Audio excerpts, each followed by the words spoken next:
Well, good morning, good evening, good night, good afternoon, depending where in the world you are. This is week 3 of the MOOC about advancing, adopting, increasing technology, educational technology in your university or institution. So the topic today really is, after taking a look at barriers and trying to understand a little bit of the foundation of what constitutes some of this technology adoption, is really, okay, so who's doing this successfully? What does it look like when we have rock stars in the educational technology firmament? And the answer in part is we don't really know. There is no particular listing by anybody of the top 10 best users of educational technology in teaching and learning. It stands with reason that many universities around the world who have technology as part of their primary mission tend to do a little better with using technology in a fully integrated manner within their institution. So it might be reasonable to expect California, Caltech, or Georgia Tech, or one of the big technology institutions in Switzerland or UK to be more successful with using educational technology. And the interesting thing is,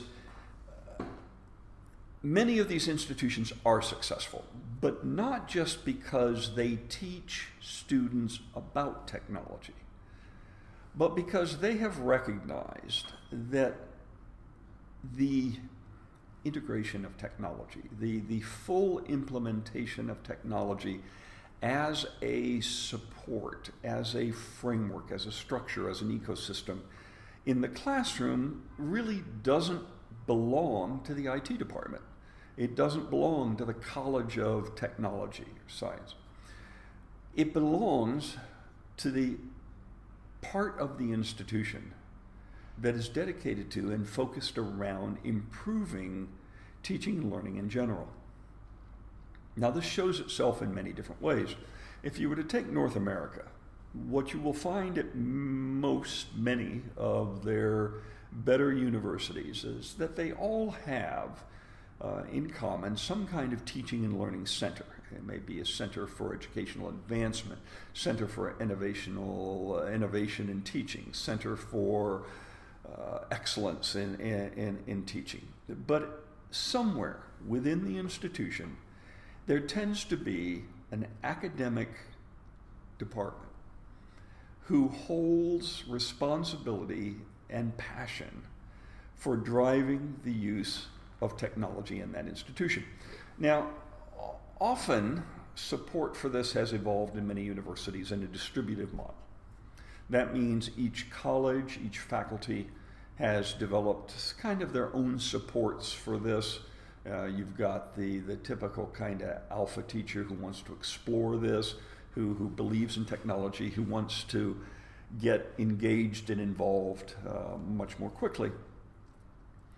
I think what most institutions around the world are finding is that this general laissez-faire distributed model doesn't really promote and push technology very well. What happens is a few people gather around the individual or individuals in a faculty, and they form a small nucleus who explores these technologies, who gets involved with these technologies.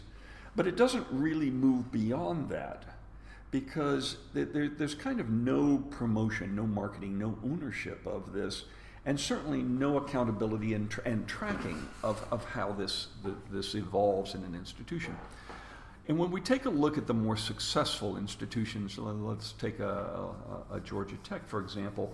If you were to go and take a look at that institution, what you're going to find is that, like a Carnegie Mellon and Georgia Tech, that they have divisions, they have units within their institution who hold significant and primary focus around helping faculty understand the value of the use of technology in their classroom. Now, when I read, there are a lot of cynics about this. In fact, your greatest group of cynics, I think we've already talked about this, are your most senior faculty at Research One institutions. And they will tell you very often they just don't see the value in this. You can teach chemistry from a whiteboard and a marker. And you don't need a learning management system. You don't need Blackboard to post a syllabi and have students keep track of that. They have expectations of students. They hand out a syllabi beginning of the semester, and they expect, and they will likely get, students being responsible for that documentation. In fact, something I was reading just recently is one of these professors was simply talking about how he went to some training on a learning management kind of system and walked away with just the idea that it's just a place to post a syllabi and kind of what's the use of that. Well, I look at that and I have to question, okay, so exactly what training did he go to and who in the world delivered this training? I don't actually know the university he was at, but I've got to believe that this is one of those trainings in functionality of a platform. Press this button, do this thing, here's how you post your syllabi, here's how you post a discussion point. Rather than the kind of people who are doing marvelous and miraculous things at institutions of really helping faculty understand the deep richness that you get when you involve a media. Again, misconceptions abound. When we take a look across the educational spectrum, the critics will talk about how educational technology is just about students playing games. Well, certainly not true. In fact, gamification, while it may be a coming trend, is really, I don't know many institutions that in fact integrate games into their courses. So who does this right? Don't know. There are lots of institutions who are extremely well ranked, and educational technology is one of the components of a ranking. However, having been through world ranking efforts at my last university, and being successful, in fact, in putting them on the map for the first time at around the 500 mark worldwide, there really was no good evaluation of how technology is actually used in the classroom. That really doesn't fit in to the ranking model. They'll take a look at how much technology you have, they'll take a look at those kinds of resources, and the implication is if you have the resources, people are using them. I think those of you in the IT departments and in the teaching and learning centers out there, as well as some of the administrators who keep track of this, will realize and recognize that, in fact, no, having the technology doesn't mean anybody uses it. So who does use it? Well, again, come back to those kinds of universities for whom technology is seen as a valued mission at the core of their institution. When you take a look at a Carnegie Mellon, you take a look at a Georgia Tech, you take a look at even a Manchester University, you take a look around the world, places that have made, by definition, the notion that technology and technology advancement in the world and in science is a good thing, tend to be especially open to having centers that support the advanced use of learning technologies. The other place that you really find this, and if you go look again at some of the institutions that are ranked as the world leaders in delivering online education, they are not these technology-driven institutions. They are smaller, often less well-known institutions who have recognized that for their market, for what they do, that they can reach out beyond the boundaries of the institution, whether it's simply to effectuate change, to be better at what they do, or to drive revenue, and do this much better. An institution I used to work for, Fair State University in Michigan, is ranked as one of the top online educational institutions at the graduate level in nursing. Why? Well, early on, their College of Applied Health Sciences recognized that to be effective within the large, mostly kind of rural state of Michigan, with educating health administrators as well as nurses and all of this, they were going to have to reach out across the state.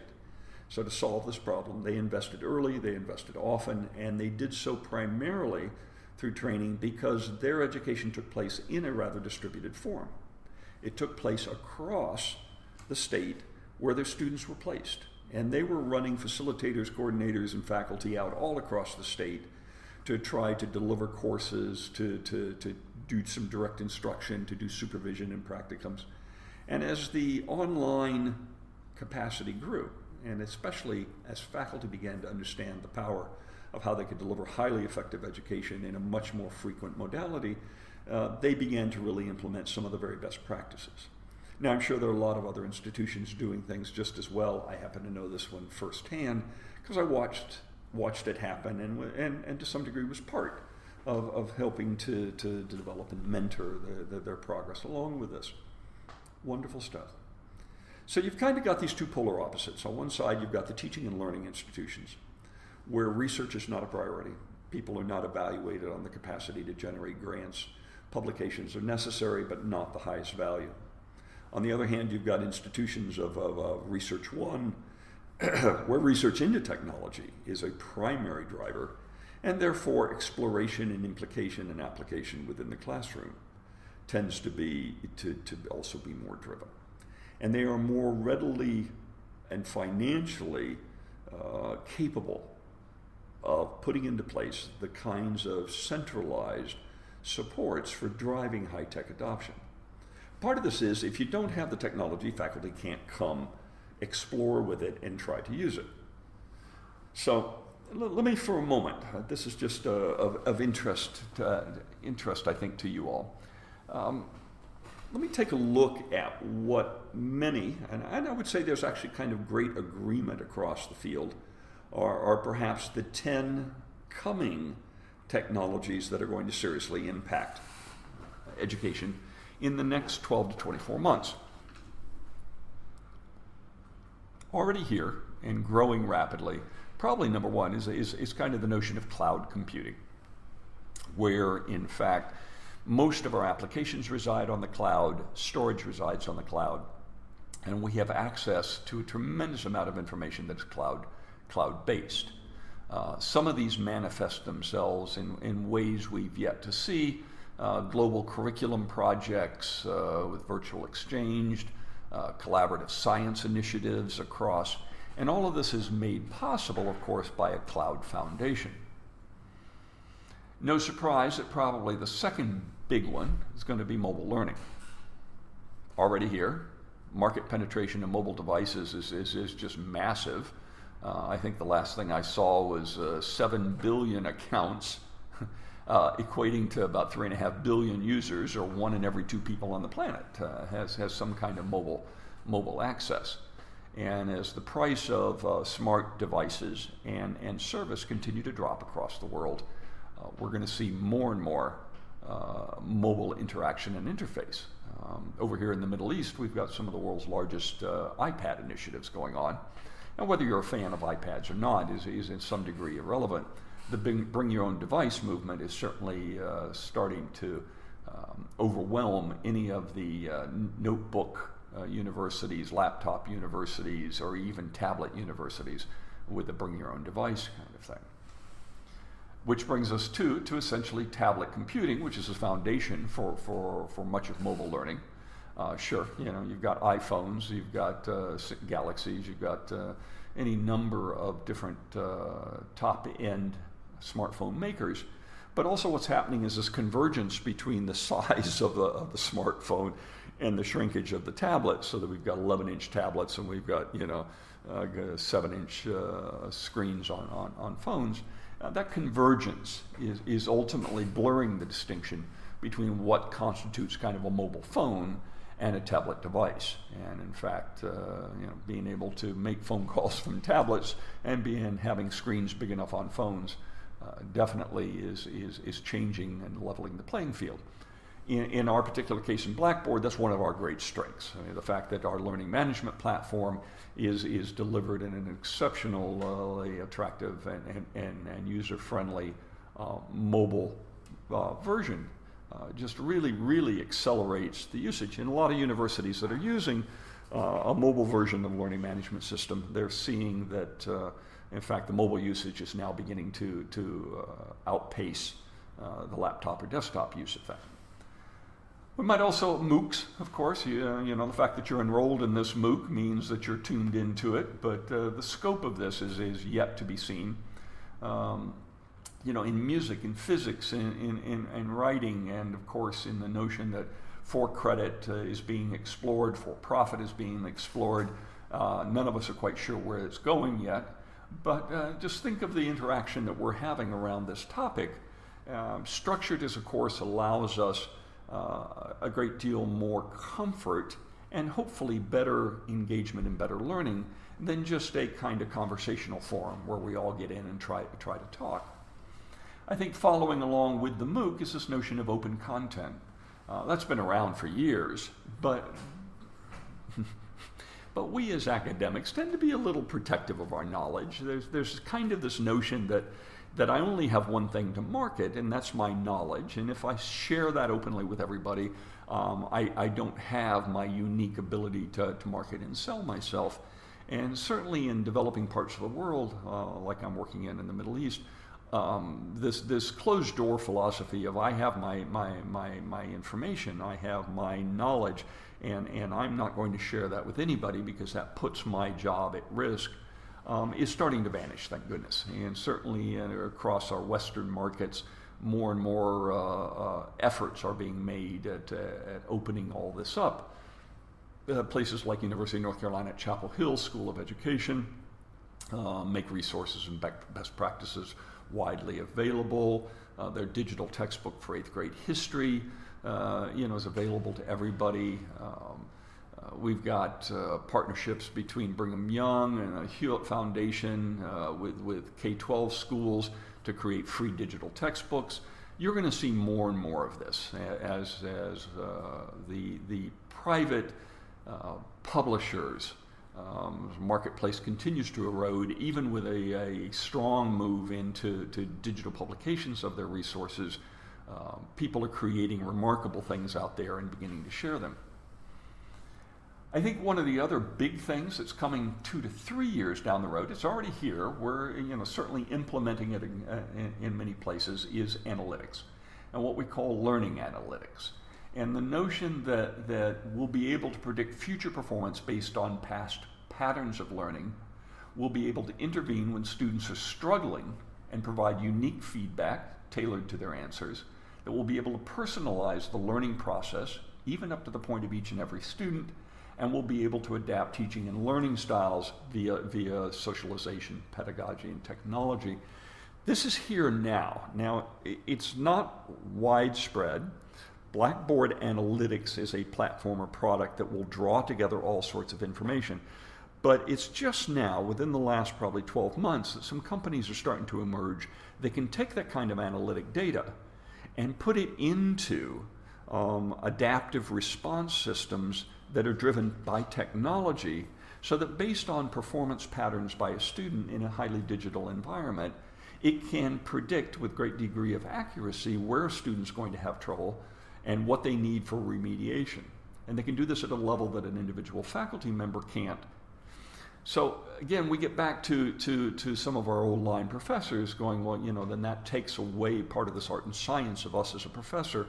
And my answer is no. What it takes away is some of the routine, allows the foundation to be taken care of by an adaptive technology system, but it allows us then to focus where we really need to be focused, which is driving not the routine and the mundane, but the higher order thinking skills, taking students to places that technology is not going to take them, where we can challenge them on a human individual level.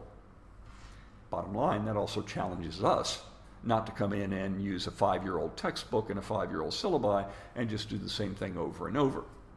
That kind of joke about, I've been teaching for 10 years. Well, have you taught for 10 years, or have you taught 1 year 10 times? These are fairly important questions. And adaptive learning systems are really going to challenge some of that. I think games and gamification, I mentioned that's still 2 to 3 years away for this really to be brought in. I know in an online master's degree program that my wife was recently involved, the final course was in fact a simulation. Now we could call that a game, if you will. They had a small regional airline that they had to run, and while the technology behind it wasn't very sophisticated, The actual game itself, if you will, the simulation of owning and running a small regional airline, making decisions and then experiencing the consequences of the decisions, and then engaging your team in the dialogue and discussion around what decisions you make and what decisions you made, was a very powerful learning experience, and one of those that she probably derived the most benefit from. Also, we're going to start to find in many classes 3D printing. That's probably 4 to 5 years out just because of cost and size, but that's scaling rapidly. I was reading about Harvard University using 3D printing technology to restore damaged artifacts in their collection. We've got, I'm looking at something right now, where Minnesota nonprofit Starbase has created an aerospace-themed curriculum where students plan a mission, and the highlight is using 3D printing technology to create a working rocket that students launch on the final day of the program. So, again, what this can bring to hands-on that otherwise wouldn't be there. Virtual remote laboratories, most experts would consider that 4 to 5 years out. I can tell you that in Columbia, with the Senna project right now, they're using virtual labs with great success. They do have physical labs. They have many mobile physical labs that travel both by ship and by semi, but they are also, for the foundational lab work, using virtual labs. So we've got a lot of that already happening. And of course, somewhere down the road, wearable technology. I honestly haven't thought much about that, and what I read gets pretty far-fetched out there. But tiny GPS cameras that clip to a user's shirt or collar that might help geologists and archaeologists, this kind of thing is probably there. Brain sensing headbands in neuroscience, projecting brain activity directly on smartphones or tablets. These are the things of somewhat of science fiction to some degree, but I would also argue that the science fiction is often where much of this begins. So who's doing this right? Well, that's part of your challenge this week, is to go beyond my knowledge and my capacity to examine the universe of teaching and learning out there, and bring those kinds of results back into your groups, into the discussion, into the various forums created this week. I'm going to look forward to learning from you this week. So I hope that the readings and the various items that you will engage are profitable, but more than anything, I hope that the research and the information that you bring back into the collective will actually result, perhaps, in our ability to build a list. And who knows, maybe we'll actually publish a list of what we consider the 10 best users of educational technology in the world based on the kind of work that you do. That's all I got to say for you week 3. I hope you have a fabulous week involved in the course. I hope it's been interesting and fun so far. Again, I look forward to talking to you online. And until then, take care.